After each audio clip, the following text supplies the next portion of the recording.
One thing you can't afford to do as a business owner or a manager or an entrepreneur is to waste time.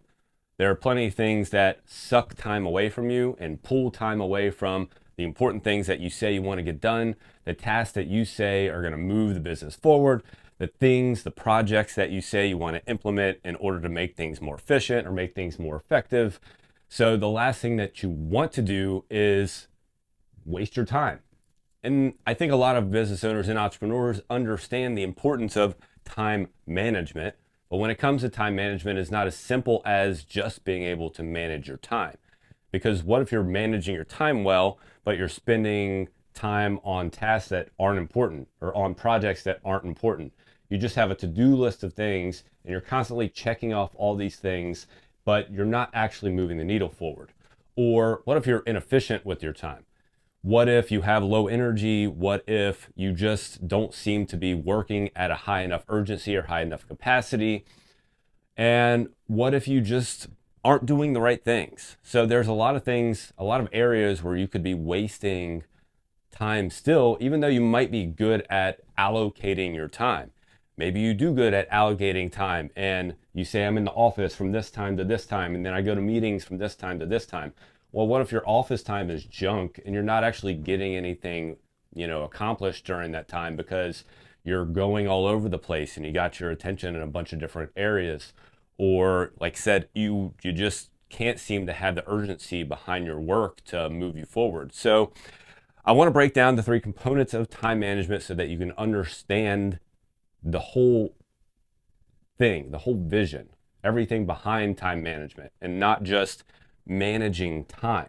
Yes, this is an important concept. Of course, it is something that anybody and everybody should certainly build as a skill, but entrepreneurs, business owners, and managers especially should have the idea of time management in the front of their mind at all times. Because if you are spending time on things that aren't moving the needle forward, or if you're being efficient with your time, inefficient with your time, or if you're not working with enough urgency, then you're missing out on something. You're missing out on possibility somewhere along the line. You're moving things forward too slowly, or you're not moving things forward at all, or you're just missing out on a lot of potentials and a lot of possibilities. So you having this skill and people around you having this skill is terribly important. And honestly, it's your job as the leader of the organization to coach people up on how to do this. That's why it's so important for you to be able to do this, for you to be able to manage your time, because it's on you to teach everybody else and coach everybody else up on how to do it, because everyone else is going to come in a complete greenhorn as well. And most people are taught throughout, school and their early life to be distracted all the time. So it's on you to teach them the opposite of that, to coach them up on how to improve the areas that are important to manage their time well. So here's the three components of time management. The first one is simply priority management. It is managing your priorities. There are plenty of business owners and entrepreneurs who do things but don't do anything. They have a list of to-dos and they check off their list of to-dos, but they rarely get anything done. Meaning, 6 months go by and you've done all of this stuff, but you haven't actually grown the business in any significant way. You haven't brought in more leads, you haven't grown the revenue, you haven't marketed well, whatever the thing is that you need to do, you haven't done because you've been spending your time on the wrong things. You have been prioritizing other things that maybe somebody else could be doing or don't need to be done at all, instead of the things that are important to move the needle forward. The projects that are important, which generally for a business owner fit squarely in marketing and sales. Between those two categories, that's where most of the time should be spent for a business owner. That should be the biggest priority for most business owners. If you're in a management role, maybe it's something different. It's managing and helping the team around you. It's coming up with new projects. It's, again, coaching them up on how to manage their time and manage their priorities. So this idea alone can help shuffle out some of the things that you're spending time on that maybe you don't need to be spending time on. And this is where skills like delegating come in so importantly. Delegating is another skill that entrepreneurs and managers are just terrible at because they convince themselves that no one else can do it as good as they can do it. So they just keep doing it. Or when someone does mess up, let's say someone's doing a project and they come across an issue and they can't seem to figure it out. So they come to the manager, they come to the business owner and they're like, hey, Johnny, I can't seem to figure this out. And Johnny's just like, oh, well, let me just take it and I'll figure it out. That's not effective. That doesn't fix any problem. It just, in the moment, feels good because you just want to take it and get it done. But you're not teaching the person anything. You're not coaching them up on anything. And you're not helping them take responsibility for the task. If it's their responsibility, it is their responsibility, not your responsibility. So the skill of delegating is another important task that fits kind of within this idea of doing the things that are important, so that when you get to the point where you've been doing a task and suddenly you don't need to do that task anymore and you can hand it off to somebody else, you hand it off effectively. That way you can shift your attention back to the things that are important. Okay? So that's one component of time management. It is priority management. It is doing things that are important to you. That's important to understand. Doing things that are important to you, that you do most effectively, that are going to move the business forward based on your skills and abilities and the things that are most important for the business. You. Maybe you are the operational partner of the business. Maybe you are that partner. So your focus might not be on marketing and sales. Your focus is on operations. Your focus is on helping with research and development, on improving products, on improving services, on improving systems. And that's where you should be spending most of your time. It shouldn't be spent checking off to-do lists, doing paperwork and filing paperwork and sending out emails to new customers and things like that, or old customers, or sending out invoices and things along those lines. It should be spent in a very specific area so that the things are moving forward, so that those things are becoming better. Those areas that you are in charge of are improving. Priority management. That's one component. Another component is attention.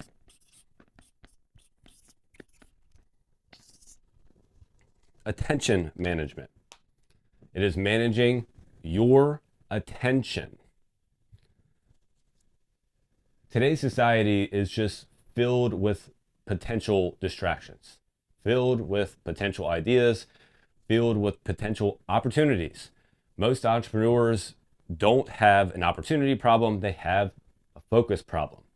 The reason that is because many entrepreneurs get to a point where their business is doing well enough and they start to get distracted by other things. Either a different idea that they're like, hey, I wonder if I started doing this thing over here, I could grow that better and do that, grow that more effectively. Or I wonder if I did this as well, then I could have both of these businesses and all of a sudden I have two streams of income, or something along those lines. Something where they get distracted on things that aren't the business, the thing in front of them that they can grow and they can put their effort into, that will bring them whatever fruits that they want if they focus and put their effort to it. Okay, so that's kind of a broad version of that, meaning broadly speaking, entrepreneurs and managers have many flashy lights that go past them that are potential opportunities for something. That's not to say that you should ignore them completely.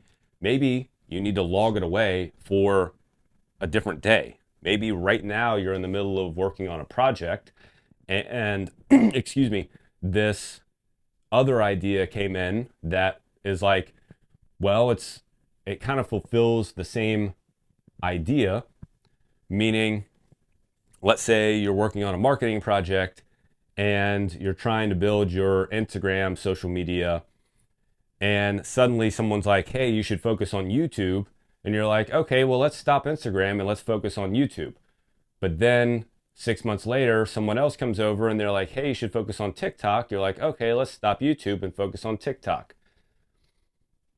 Once you stop one area, the progress on that thing stops.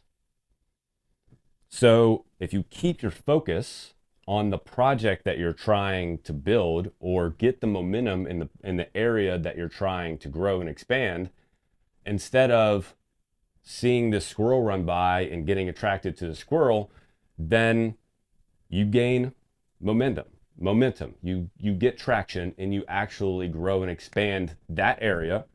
And then once that area has grown and expanded, and you can hand that off to somebody else so that they continue to pay attention to it and it grows and expands, then you can put your attention on the next thing, on the new idea that can grow and expand too. Okay? So maybe you take those ideas that kind of come up to you in those random moments. You're like, hey, that'd be a good idea. Maybe I should do this instead. Take that idea and write it down. There's no reason to go jumping from one thing to the next, because then you never get anything done. And you're just a person who starts things and stops things and starts things and stops things. Follow through with what you're doing, complete it, see it to the end, and then you can take those other ideas and start to implement them as well. But attention is also about literal in the moment attention as well. We have these things now in our pockets and on our wrists and soon enough in our brains that literally just will pull our attention in 1,000 different directions at its whim. Whenever it tells us our attention is time to be pulled somewhere, we listen to it.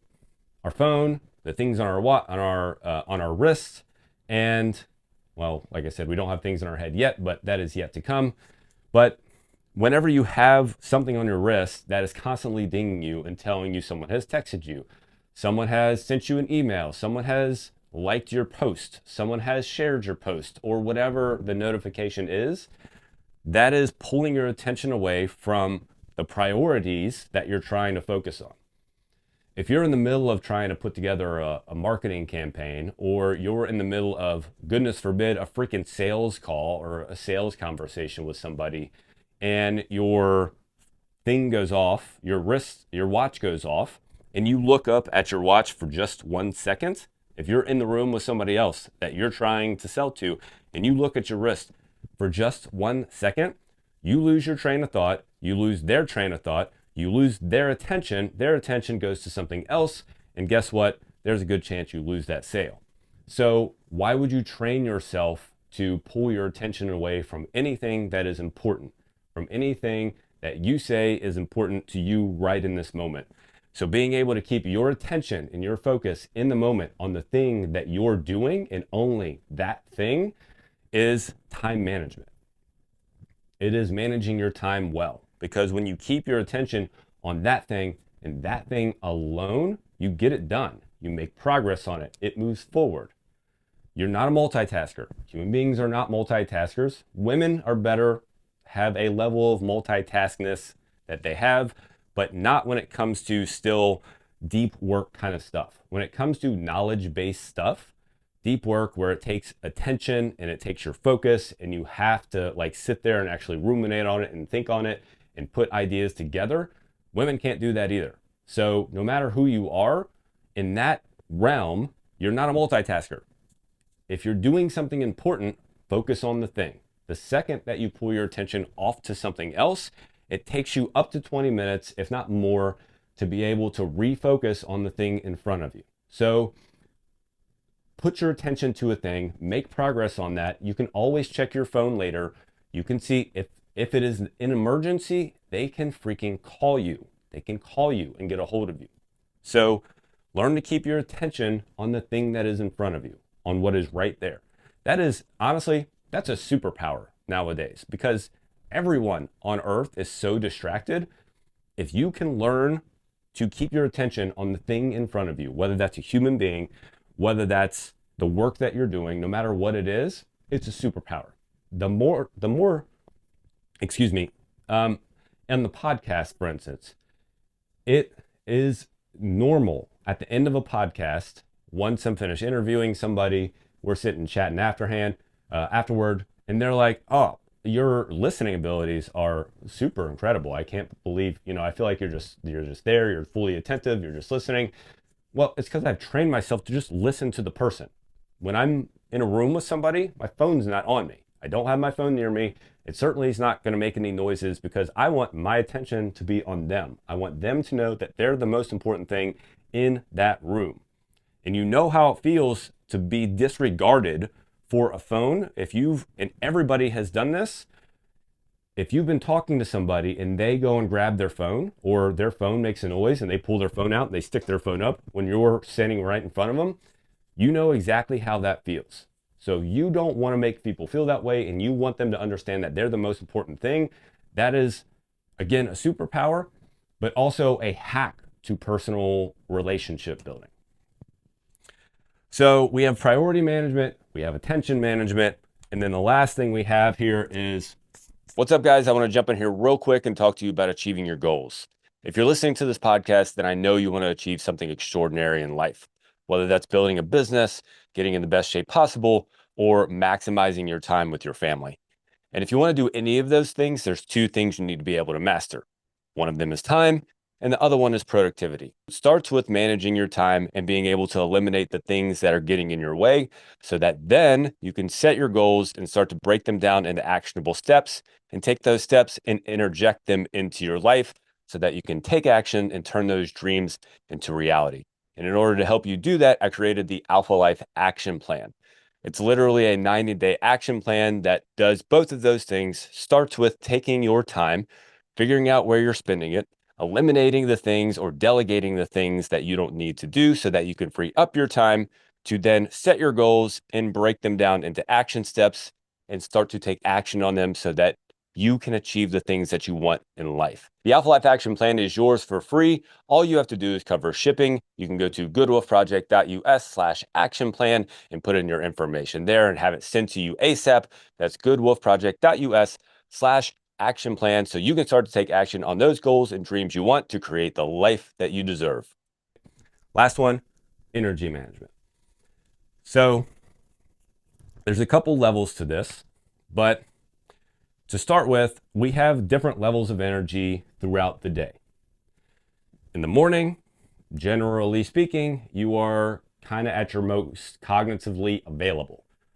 So generally, it makes sense to do the most cognitively challenging task first thing in the morning or in the first half of the day, because that's just when your mind is kind of shooting on all cylinders. It's just firing and everything's good and everything's rolling. So hard tasks, things that you're not looking forward to, phone calls you're not looking forward to making, projects you're not looking forward to completing, or just things that are hard to do in general, or things that take a lot of mental effort.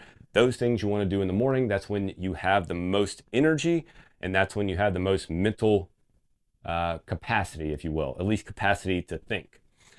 The middle of the day, as most people know, is kind of the downtime of the day. It's when your blood sugar starts to get all wonky and things start to get all messy and your mind starts to get all wonky and all of that. So the middle of the day should be reserved for those things that don't take a whole lot of brain power.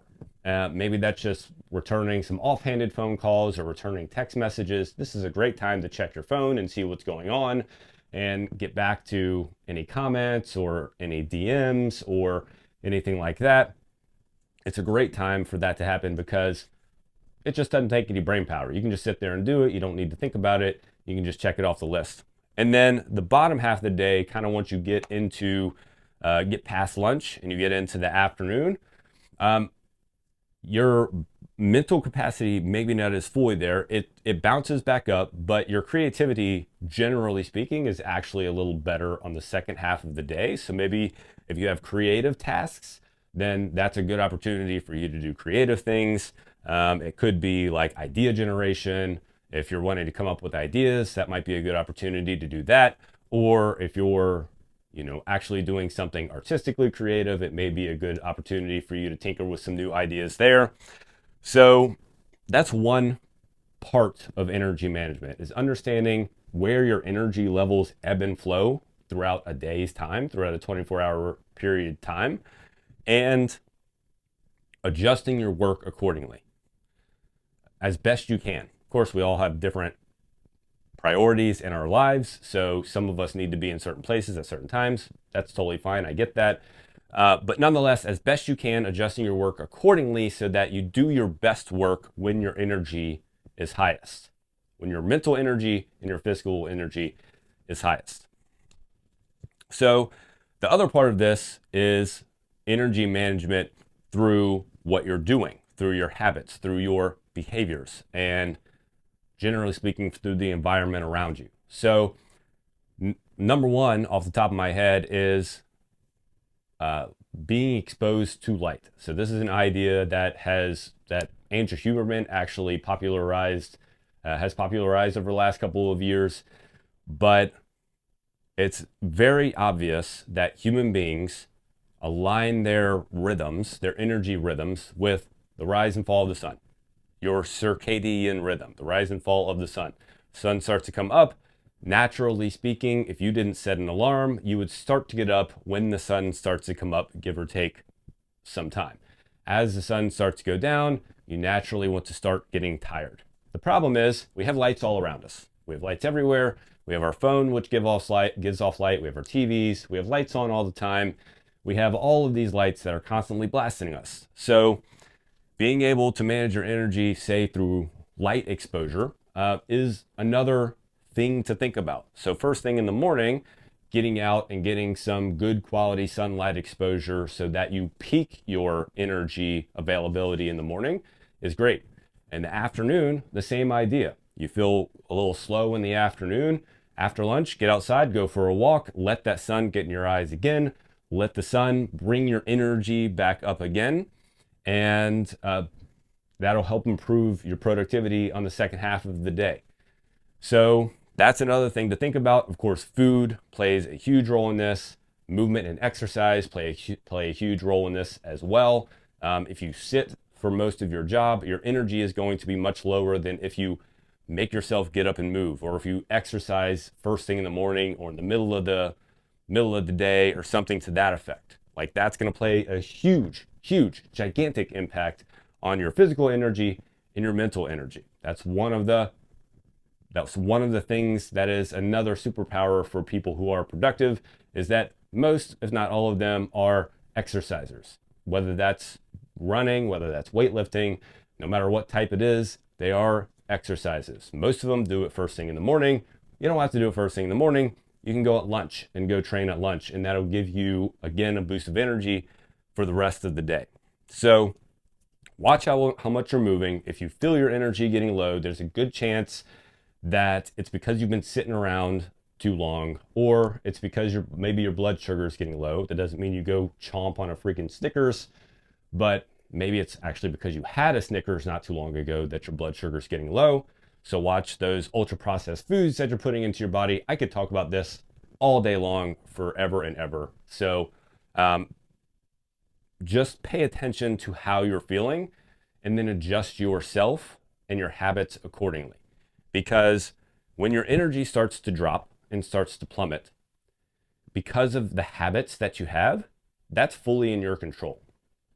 If you don't train, you don't take care of yourself, you eat like shit, and you feel like you're not as productive as you could be, that is a big reason why.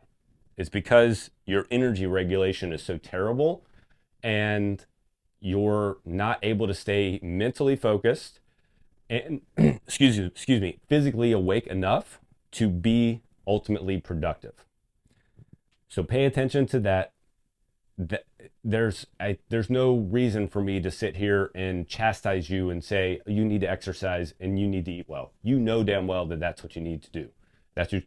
If you want to be an effective human being, those are just two things that should be no-brainers, fundamentals things that are built into your life. And that's one way that it will effectively manage your energy. Okay? With good energy management, you can work with more urgency, you can work with more purposefulness, you can make the most out of your time, and you can increase your attention, and you'll more likely make better decisions on the things that you need to be doing. So this one plays a huge part in all the rest of this as well. So that's where we are. 3 components of time management: priorities. What are the things that you're doing? Do you need to be doing all the things you're doing? Could somebody else be doing the things that you're doing so that you could put your attention to more important things? Attention. Where is your attention? Are you making sure not to get pulled in 5 different directions?